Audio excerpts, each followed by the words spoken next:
Thank you, Honourable Member. The question is that the bill be read a second time. Thank you, President. The Honourable Clacy Hurst. I rise today to give a contribution in support of the Associations and Cooperatives Legislation Amendment Bill 2025.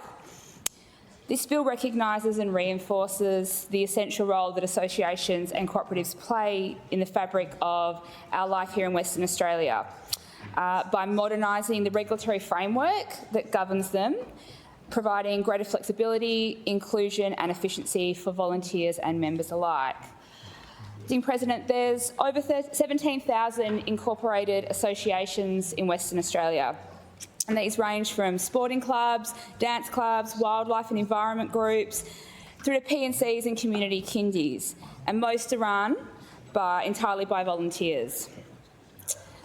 The reforms proposed in this bill, such as allowing default electronic attendance and voting at meetings, introducing more practical audit provisions, and clarifying rules around members' registers, aim to modernise governance and will make a real difference to people behind these organisations. In preparing for my contribution, I did a little bit of light reading on the Associations Incorporation Act Statutory Review, which was published in 2022. And this was actually turned out to be a little bit of interest to me because I, like many other honourable members here will have been, was actually a member of several committees of an association who went through the process of updating their constitution as part of the requirements of the original bill. Now, that process was quite difficult sometimes for the groups themselves at times, speaking from personal experience, particularly for some of our older members. They found this challenging, but it did offer a chance to future-proof our constitution, and I'll touch on this again a little bit later. But I thought I'd just summarise some of the key findings in that discussion paper and what the impact will have for these associations. So firstly, the electronic voting and meetings. So it was suggested to clarify and expand provisions of the electronic meetings and voting. And the impact that has is it makes it easier for regional and remote members to participate. And I particularly found that, having lived regionally for nearly 7 years, while still being on a committee that was for a group here in Perth and throughout the state, and I'll touch on it a little bit later, and actually running quite a significant event while I lived in Kalgoorlie. It also reduces quorum issues and boosts engagement, and it will help streamline decision-making and reduces delays between meetings. Another recommendation was simplifying the financial reporting and auditor rules. So by reviewing the financial reporting tiers and clarifying auditor appointment and removal processes. The impact that's going to have is it's going to reduce administrative burden, especially for small associations. And I was and still am part of a small group, and there's quite a lot of administrative work that has to go on to that, so I really understand how that feels for them. It'll also just help the committees focus more on service delivery and less on the red tape that goes along with it. And it will improve financial transparency and accountability with clearer guidelines. Another suggestion was to access to the members' register. So looking at rebalancing transparency with privacy, so limiting what details must be shared. And the honourable member talked about victims of family and domestic violence, people not having access to their addresses and things, and that's really important. And again, I think living regionally, everyone knows everyone's business a lot of the time, and so making sure that people don't have access to those private details is really important. It also reduces potential misuse of member data and encourages more people to join in without privacy concerns. And I think people are seeing that now with privacy. It feels like you've got nowhere to hide and so much information is being shared around. So I think that'll give more people to have trust that their details aren't going to be shared through that. It will also help improve dispute resolution mechanisms, so strengthening or clarifying pathways to resolve internal disputes. No one likes to go through those, but I have seen committees going through that as well. So it will avoid disruptive and prolonged conflict within associations and reduces the need for external legal advice or tribunal involvement. And that will help build trust and cohesion among members and the committees. There'll also be some clearer rules for cancelling an association, so improving voluntary cancellation processes and its clarity. So just making it easier for the exit process for inactive or redundant associations. And as I'll get to in my contribution a little bit later, I've seen many groups actually have to close down over the years due to just lack of numbers. So making that a little bit easier because it's quite difficult at times. It also reduces legal and financial risks lingering after winding up, and to ensure that leftover assets are properly managed.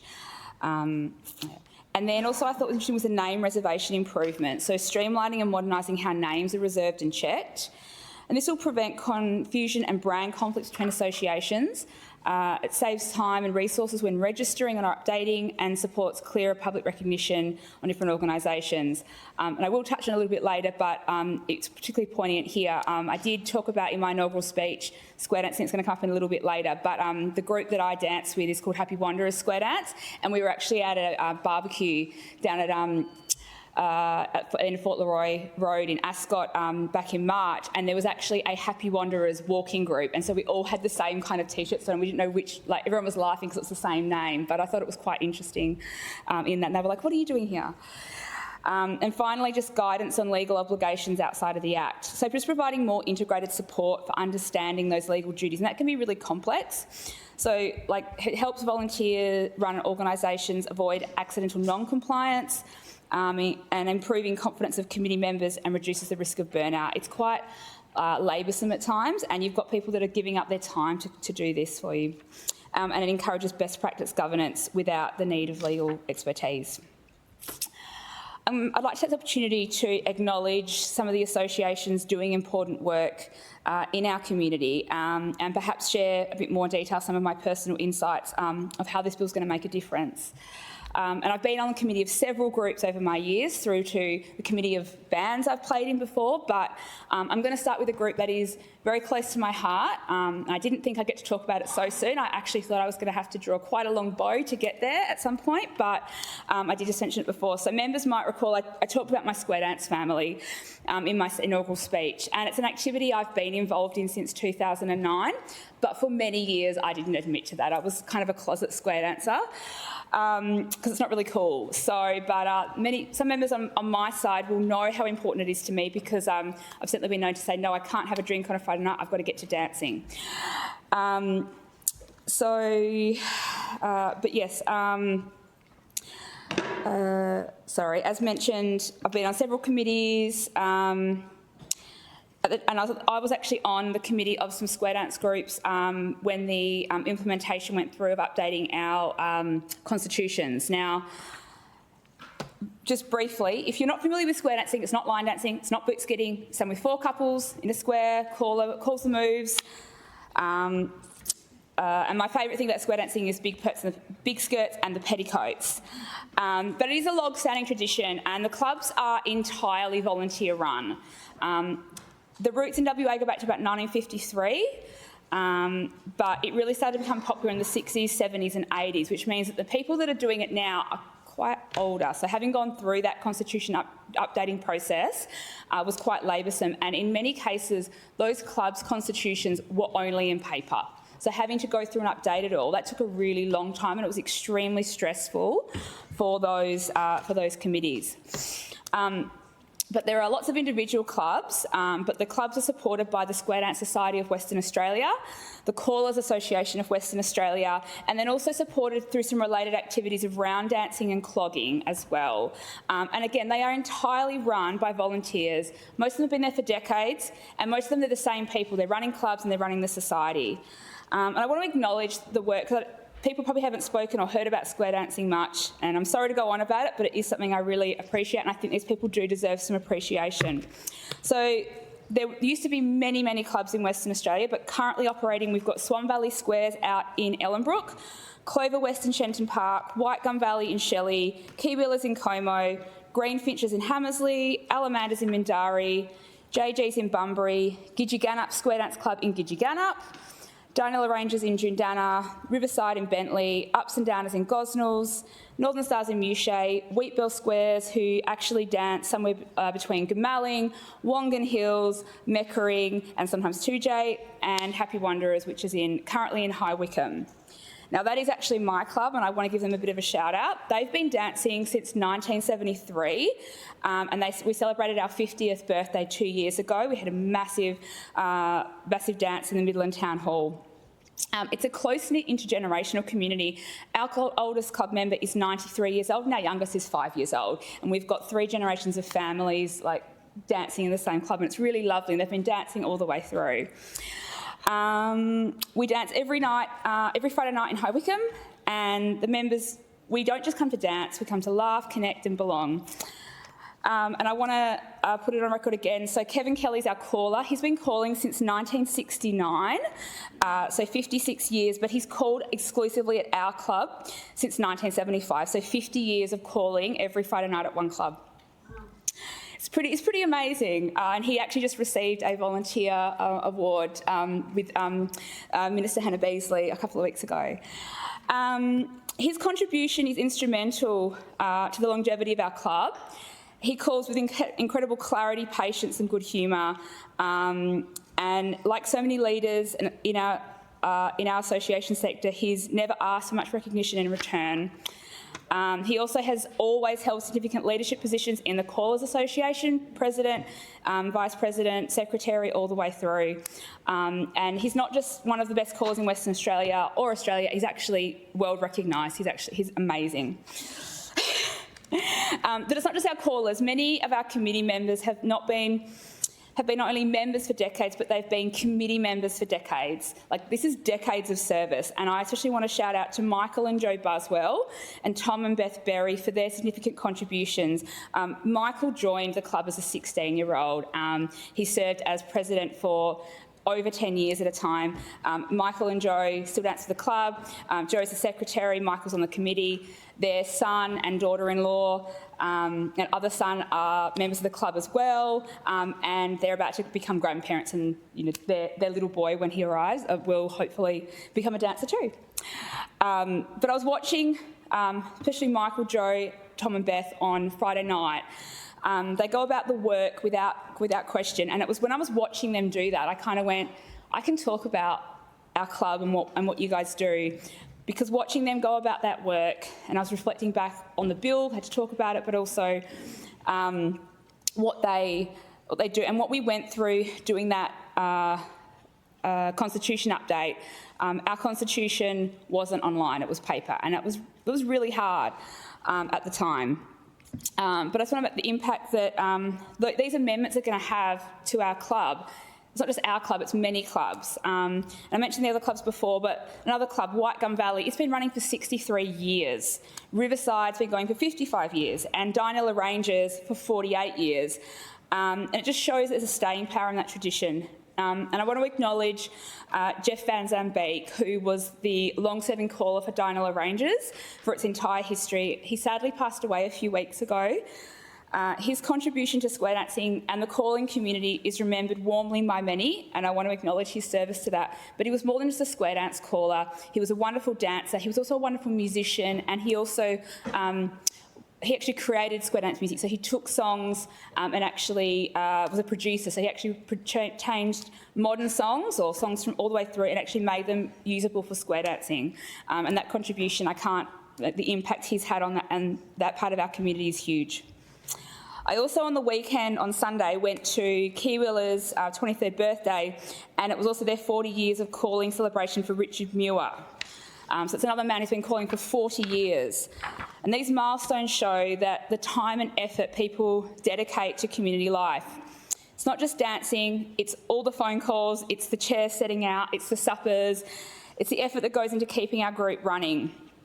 And some of the clubs are already embracing it in terms of modernisation. In fact, COVID-19, I remember yesterday I talked about the silver lining. It was a silver lining for us as well. We had no choice but to meet online via Zoom, not only for our committee meetings, but when we were in the right at the peak of it, when we couldn't dance at all. We actually danced on a Friday night via Zoom. Everybody piled on, had a glass of red wine and actually tried to dance with 2 people in a room if you were lucky to do that. And I even got to do that then from Kalgoorlie, which was wonderful. And we've also embraced other things, not necessarily part of this bill, but about modernisation. So we moved away from the traditional raffle tickets as a result of COVID, giving them out because it was, touching, and we had like a big COVID plan and that. So now everyone's like recorded a number, it comes in, we use Siri to draw the raffle now. So we just, as we're moving along, we now can do, electronic transfers for payment, which is really good for people like me who don't have cash because they can't find an ATM that's around anymore. But even before COVID-19 happened, and I alluded to it a little bit earlier, it was decided that we would, or every 4 years, we have the state festival. So every 3 years, the state Square Dance Festival is held regionally in Western Australia, and we decided in 2020 to have it in Kalgoorlie because I lived there. And there used to be a Square Dance Club in Kalgoorlie many years ago. And so we thought, great, we'll do it. And we started the ball rolling. And obviously I was in Kalgoorlie. The rest of my committee were here in Perth. And they were amazing. But we had to plan things online. We had to do online meetings. We had no other choice. Now, as a result of COVID, it had to get postponed and end up being 2021 instead. But that was an amazing event. We had 130 square dancers come to Kalgoorlie for the weekend. We had a sundown at the museum, danced under the head frame at the, under the Ivanhoe head frame. We danced at the Kalgoorlie Town Hall, all that weekend. And we did electronic ticketing as well as much as we could. So really moving forward in modernisation. And so these amendments to the bill are going to continue to make running these clubs and associations easier. I also want to talk about another really important group of associations or clubs in a particular community, and that is hockey in Kalgoorlie-Boulder in the Goldfields. Now, for a population of 30,000 people, it supports 6 active hockey clubs, which I think is pretty good. All kind of coordinated by the Eastern Goldfields Hockey Association, and they're the cornerstone of local sport and social life. There's the Mines, there's Norths, there's YM, there's CBC Veterans and Pegasus, and they all have a strong club culture, and the rivalries run really deep up there, Pegasus and Norths in particular. And the community stay for those 4 weekends, but again, these are all community run. So these amendments that we're bringing in are just making life easy for these clubs to continue. So my connection to hockey, because I don't play at all, my husband did though in the UK. And when a friend of ours heard that he had played hockey, he decided to turn up on a Tuesday night, pick him up, and off he went to the hockey club. Since after that time, our entire winter planning was revolved around the hockey schedule. But I was roped in to having a crack at hockey, and I played for Pegasus A2 women's called the Dreamers, and the Dreamers is a key word there because we dreamt about winning, and I dreamt about not being hit by a ball. I seem to have an uncanny knack for hockey balls being attracted to me. My first training session I copped one on the back, and the second training session I copped one on the head. Played one game and that was the end of my hockey career. But women's hockey predates men's actually in the Goldfields, and they've gone from like gravel through this beautiful, amazing turf, and that Boomerang Crescent Stadium is used so much in the community by the sports in the community up there. They received a 2021 funding for a $70,000 Club Night Lights program, and there was a 2021 election commitment for $30,000 for the new dugout canopy. And I want to acknowledge the work of the member for Kalgoorlie, Ali Kent, in helping get that. And I know how important that is to those communities up there. I also had the opportunity to really acknowledge one of the champions of hockey in the Goldfields, Daniel Lavery. So he was previously the president of the Eastern Goldfields Hockey Association. He's given years of service in coaching, mentoring, competition coordination and infrastructure support. He's a role model on the field and off the field and in the community, and he's just instrumental in growing that sport up there. But like I said, I know these amendments that we're bringing in are just going to make life easier, so much easier for these groups up there as well. Another group I think that deserves a bit of a shout out is inclusive football, because sport is for all abilities and for all ages, all abilities including me. That's why I played for the Dreamers. I come from a footy family, we love it. Perhaps my teams aren't doing so well, West Coast and Swan Districts, but we'll move along. My brother loves it too, but as I mentioned in my inaugural speech, I've struggled with my weight and my brother certainly has as well. And so playing wasn't really an option for him, but the Dynella Morley Raiders, they found a way for him to play in their thirds team, and he really found belonging there, and it saved him. His mental health went from being really poor to being amazing just because he got to run out on that field every week. It didn't matter if they won. It didn't matter if they didn't even score. It was better than a day when they had to forfeit. To see those boys when they couldn't get out and play, that was terrible. And it wasn't just him, it was for so many others. So inclusive footy can be life-saving for people in terms of mental health and social connection. So through my role with the Matt Lawley campaign this year, I got to meet a pretty amazing man called Rob Gearson, who helped start StarKick, All Abilities Football. Now, StarKick, if members aren't aware of it, is aged from 5 to 17 for children with disability and barriers to traditional sport. And their motto is, if you want to play, we'll find a way. And I love that. I think that's just wonderful. So Rob Gearson is the founder and national driver of StarKick's expansion. And I was so proud to see the now member for Mount Lawley, the candidate at the time, and to be part of it, to see him make a commitment of $40,000 to StarKick for the purchase of a brand new vehicle. And that's going to help them take their incredible work out further into the state, bringing football and life skills to more children across the state. And StarKick started in Mount Lawley with the Kilbinia Bombers Junior Football Club. There's also many other StarKick groups as well. Mount Helena Junior Football Club. You know, in just a few years, their membership's doubled, and 1 in 4 of their juniors has a disability. I just think it's wonderful that they're supporting to include everyone there. Their volunteer engagement's tripled, and they've received awards including Access Mundaring and WA Football Participation Award. And a shout out to some of their key members, Peter Foster, Rachel Miller and Alicia Fleming. I also want to mention High Wycombe Junior Football StarKick. It's such a welcoming program, often for their siblings as well, and the Kids Sport really affiliates assist with their fees. And the Mundaring Central Junior Football Club. The member for Darling Range, when he heard I was talking about this, said you need to mention this. So I do that on behalf of him. He was talking to me about their StarKick team and about the work that Kylie Plummer does with the StarKick team in Mundajong. I look forward to meeting with them, with the member, really soon to see what we can do to help them. And again, these programs are often run by the parents. They've got so much else going on, and so these amendments, being ability to meet online, these are often working parents. They've got so many other things on their agenda. So being able to have flexibility, that's just going to make such a big impact to them. And helping with their things like auditing and things, just making life so much easier for them.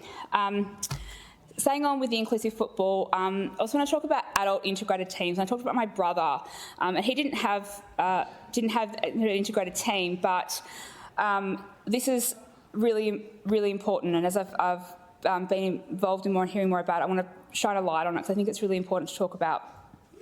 The adult integrated teams originated in 2008, 2009. They needed a pathway for players with an intellectual disability who love footy. They come and try days to start out as well, but now players are part of mainstream Perth Football League clubs, playing in the same format and season as other footballers, and it blends participation and development with strong competition, offering equal opportunities to thrive. And the WA State team has competed in the AFL National Inclusion Carnival annually since 2015. It's delivering the same physical, mental and social benefits to players with intellectual disabilities as for other athletes. And it creates an inclusive environment that builds connections across players, families and the community. They have a commitment to safe, welcoming, accessible venue, clubs for all participants. It strengthens their club culture and diversity, benefiting both disabled and non-disabled teammates alike. And I want to talk about the High Wycombe All Abilities team, and they compete in the Perth Football League Integrated Division. In 2022, they won the Peter Grosser Cup, and I want to give a really huge shout out to David Sheedy, who really drives this one. It's built really strong, respectful team culture. I hear about this team quite a lot from David, and I just the work he does with that team is just amazing. And I also want to talk about the Kelmscott All Abilities team. They formed in 2021 with 7 players. They've now got over 40. And they won the Integrated Division B Premiership in 2022. Their coach, Rob Turner, won the 2023 National AFL Disability Inclusion Ambassador, and they're really known for their community engagement. And members may have been aware that a couple of weeks ago they had their jumpers stolen out of a car, which is just terrible. I can't even imagine that happening to them. But it was amazing, the community that rallied around, offering to buy them new ones. People were offering to drive up and bring other jumpers up and things like that. And again, it just shows, leading back to the bill itself and why these amendments are important. Again, these people are time poor, and they've got so many other things going on. If we can make life easier for them with running their association, it's so important. There's some other groups I wanted to talk about, and that's the Kanyana Wildlife Rehabilitation Centre up in Lesmurdie. This group is dedicated to rescue and rehabilitation and release of injured, orphaned or sick native wildlife. I love wildlife, and I think, however, members may know that I am terrified of birds. So always happy to go and hold an animal, but I'm going to stay away from the birds myself. It advocates for coexistence between humans and wildlife and environmental sustainability, and it promotes education, research, breeding programs and habitat protection. So they're based in Lesmurdie, but they operate within the national park among the Jarrah trees. They were founded in 1986 by June and Lloyd Butcher after years of informal wild care, and they began in the 70s with June treating her wildlife in her laundry in Gooseberry Hill. And I mentioned June because she's a pretty amazing woman. She received the Medal of the Order of Australia in 2002, was WA Senior of the Year in 2010. She served on the management committee from 1986 to 2020, and she recently celebrated her 90th birthday, so happy birthday, June. In that time, they've had over 55,000 native animals admitted. They currently admit around 4,000 a year, and they've got over 500 active volunteers, and they are entirely non-for-profit. They operate 365 days a year from 8 till 6, and they're one of only 5 organisations in the Zoo and Aquarium Association. They also help operate breeding programs for threatened species like bilbies. And they do some scientific research in partnership with Murdoch University, as well as UWA, Curtin and ECU. They reach about 40,000 people annually through tours, school programs and public engagement. They have a focus on community education and awareness of conservation challenges. And I was really proud to see the candidate for Kalamunda, while she was unsuccessful, she committed $50,000 to funding a new outreach transport vehicle, which is going to take that education so much further and also help them transport those injured animals. I really want to acknowledge the work that Karen did with that group and look forward to seeing that commitment delivered. And then finally, another group, I've had the opportunity to have a chat with this group recently, and I'm looking forward to going out and meeting with them in person in a couple of weeks, and that's the Spring Road Community Kindy. I was introduced to them by Karen. They've operated for over 60 years, with 34 years in their current location in Kalamunda. They're one of only 2 community kindies in WA that own their own land and buildings, and they currently operate a class of 20 students, but their interest is growing and potentially going to be running 2 next year. They are managed by a volunteer parent committee, which is made up of current and alumni families, and the committee is responsible for everything: cleaning, gardening, maintenance, furniture, utilities, and running the day-to-day association, again, which is why these amendments are going to be so important to them, just to make life so much easier, to give them that little bit of time back, as well as spend with their children. They do incredible fundraising activity, including sausage sizzles, chocolate drives, and their annual quiz night, which is going to be on the 2nd of August this year. They are also going to be getting some playground equipment replaced really soon in July, and that was funded by a $62,000 grant from Lottery West and $20,000 from the Mundaring Bendigo Bank. The committee's worked for years to design and deliver on this project with significant volunteer input. And I want to give a shout out to this one to Catalina Anderson. So she's a current parent who actually attended the kindy herself. I won't give away what year it was because that'll give away her age, and she asked me not to. She's played a leading role in that. She told me that being part of something so meaningful to the community is incredibly rewarding. She also mentioned to me that the car park's a major safety issue. There's loose gravel, becomes a bit of a mud pit in winter with the rain like we've just been having. The cars are often ground out. It's especially unsafe for young children, grandparents and pregnant mums. And so the committee prioritised the car park as part of the NET project, and again, through the advocacy of Karen, the state government's committed $40,000 to refurbish that car park after the playground is complete. So just in closing, I just think it's pretty evident that the associations are going to benefit from this bill's reform by reducing governance burden and just providing further modern participation options. The focus remains on enabling people to participate, connect and thrive through inclusive volunteer-run community sport. I just want to acknowledge again all volunteers and committees across the state. The work they do, it's incredible, and what they contribute to our societies, and I commend the bill to the House.